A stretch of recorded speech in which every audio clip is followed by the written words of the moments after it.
Whenever I talk about flex jobs, I want to do the old music from Batman. Flex jobs. Okay, I'll spare you the singing and just say Flex Jobs is a site with flexible employment opportunities throughout the United States.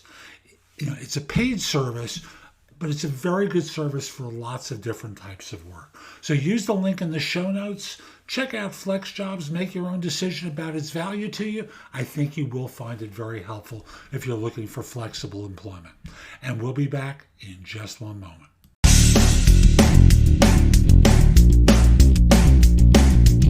This is No BS Job Search Advice Radio, episode 2178. I'm your host, Jeff Altman, the Big Game Hunter, and welcome. My wife is back next weekend. Yay!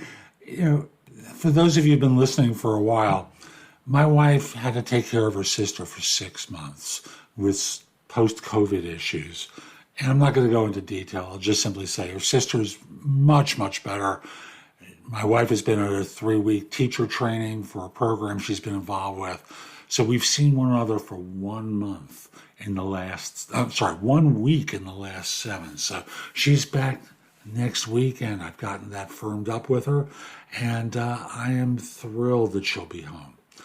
And, let me get off that and simply say today's show is one where I answer, how early should you be for an interview? Should you be early for an interview?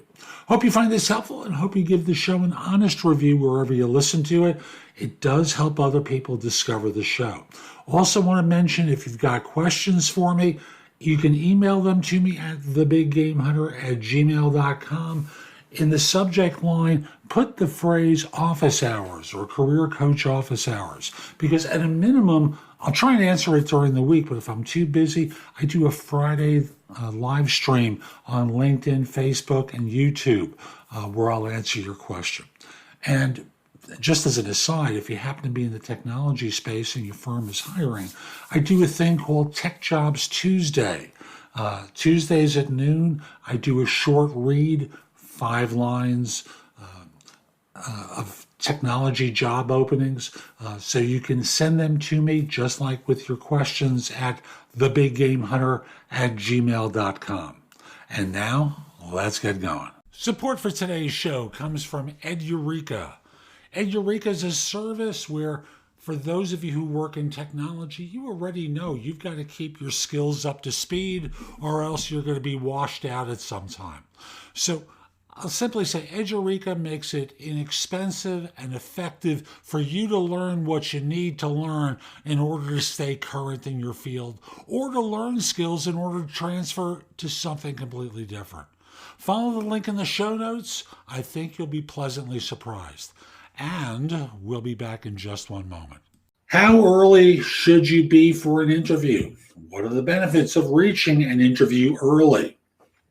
Good question. And I start off with the premise of how early should you be? When they schedule you for an interview, let's assume it's in person. Ask them, are you going to need me to fill out an application when I'm there? About how long does it take? If it's a video interview, no issue. If it's a phone interview, no issue. But I'm assuming this person is talking about an in-person interview.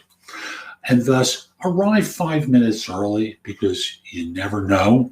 It also gives you a minute to focus before they come out and greet you. It's also a courtesy to them to be there a couple of minutes early so that they don't have to worry about whether you're showing up. And giving yourself that cushion allows you in hot weather to cool off in the lobby. Hello, Helena, how are you? It gives you a chance to cool off in the lobby before going up. Or if it's winter or cold weather, I'm sorry, in different parts of the world, the temperature could be different. But if you're in a hot area, it gives you a chance to cool off and focus. If you're in a cold area, it gives you a chance to warm up your hands so that they're not shaking hands with a popsicle. If this is a video interview, you're better off always arriving a couple of minutes early and be the one who's waiting. So when the connection occurs, number one, they know you're there. Number two is you can be mentally prepared to start off. And if you know my material, you know I want you to be the one who starts the interview first. So 5 minutes, that's really it. Beyond that, you're one of those annoyances, and you're getting annoyed too, sitting and waiting, and it gets you off your game. If you're in a reception area sitting and waiting, do you think you're at peak performance initially? No, you're going to lose the edge. So your goal is to perform at a high level and keep the edge going, because otherwise you're not going to give them your best, right? So that's today's show. I hope you found it helpful. And if you did, here are a few things I can do to help you with your job search beyond simply being your coach. First of all, I've got a new book out called The Right Answers to Tough Interview Questions. It is like a cookbook with answers to tons of interview questions that you're going to be asked on interviews. And if you pair it up with my other new book, The Ultimate Job Interview Framework, they are a terrific pair of books to help you with interviewing. In addition, I have a new service where you can practice mock interviews. If you go to thebiggameHunter.us/mock, I've got a service there, very inexpensive, like $99, where we have mock interviews set up. I'm going to be adding more to it very soon, but you can record your answers to them, and then I can critique them and help you perform better on them. You probably have noticed my show notes are pretty thorough with products and services that can help you with your search. And connect with me on LinkedIn at linkedin.com/in/thebiggamehunter. Lastly, my website has a ton of great information. That's thebiggamehunter.us.